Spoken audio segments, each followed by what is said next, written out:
નમસ્કાર દોસ્તો, હું આપનો મિત્ર સતીશ રોહિત.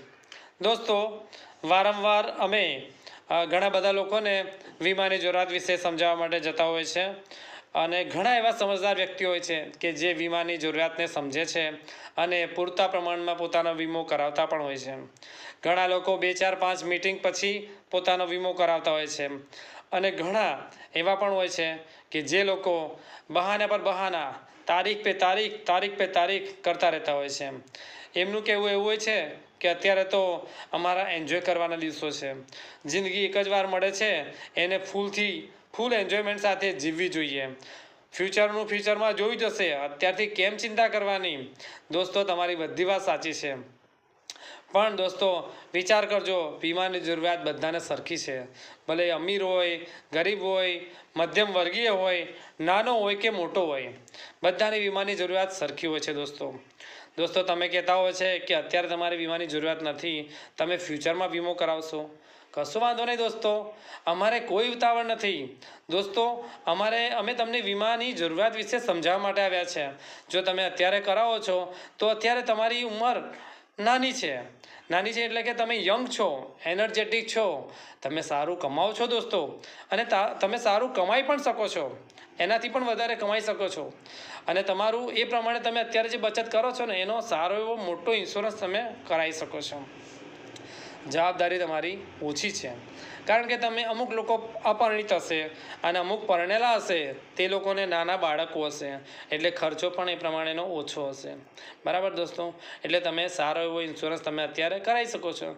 જ્યારે તમે કહો છો કે તમે ફ્યુચરની અંદર ઇન્સ્યોરન્સ કરાવવા માંગો છો, તો દોસ્તો 5 વર્ષ, 7 વર્ષ, 10 વર્ષ એ સમયની અંદર તમારી જવાબદારીઓ વધશે. 5, 7, 10 વર્ષની અંદર તમારા બાળકો મોટા થશે, હાયર એજ્યુકેશનમાં આવશે, એમને ભણાવવાના ખર્ચા પણ વધશે, મેડિકલ ખર્ચા પણ વધશે. દોસ્તો, તમારી ઉંમર વધે છે એટલે એક્સ્ટ્રા ઉંમરનું પણ પ્રીમિયમ તમારે વધારાનું લાગશે.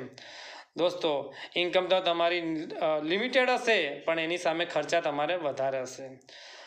એની સામે બીજી પણ એક વાસ્તવિકતા છે કે તમારી ઉંમર વધશે તો એ ઉંમરની અંદર દોસ્તો તમારે અમુક બીમારીઓ પણ આવી શકે છે, જેમ કે બીપી છે, ડાયાબિટીસ છે, અને અનેકો ગણી બીમારીઓ હોય છે જેના નામ પણ મને ખબર નથી દોસ્તો. એવી બીમારીઓ આવી શકે છે, સંભાવના હોય છે. આવશે એવું જરૂર નથી, પણ સંભાવના હોય છે.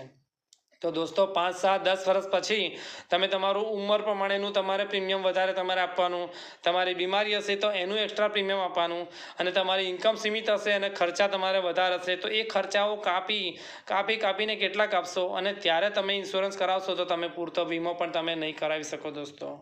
બરાબર, આમાં નુકસાન કોનું છે દોસ્તો?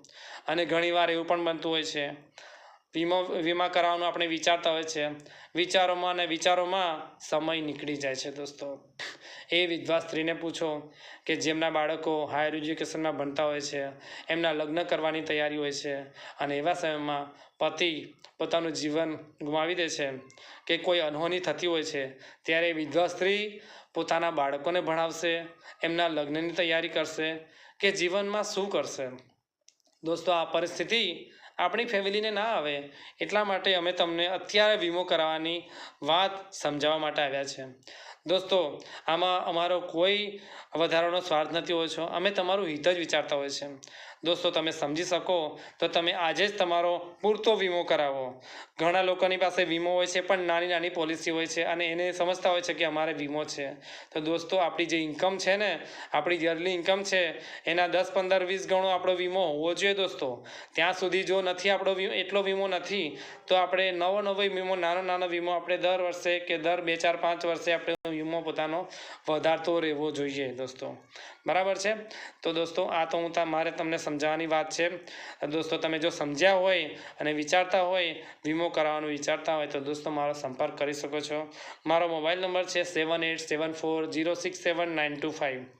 અને દોસ્તો, આ માહિતી તમને ખરેખર સાચી લાગી હોય અને ખરેખર તમને ઉપયોગી લાગી હોય તો તમે એને શેર કરવાનું ભૂલશો નહીં, લાઈક અને કમેન્ટ કરવાનું પણ ભૂલશો નહીં દોસ્તો. મળીશું નવા એક વિડીયો સાથે, અને આપણી મીટિંગ તો પાક્કી. બરાબર દોસ્તો, ધન્યવાદ.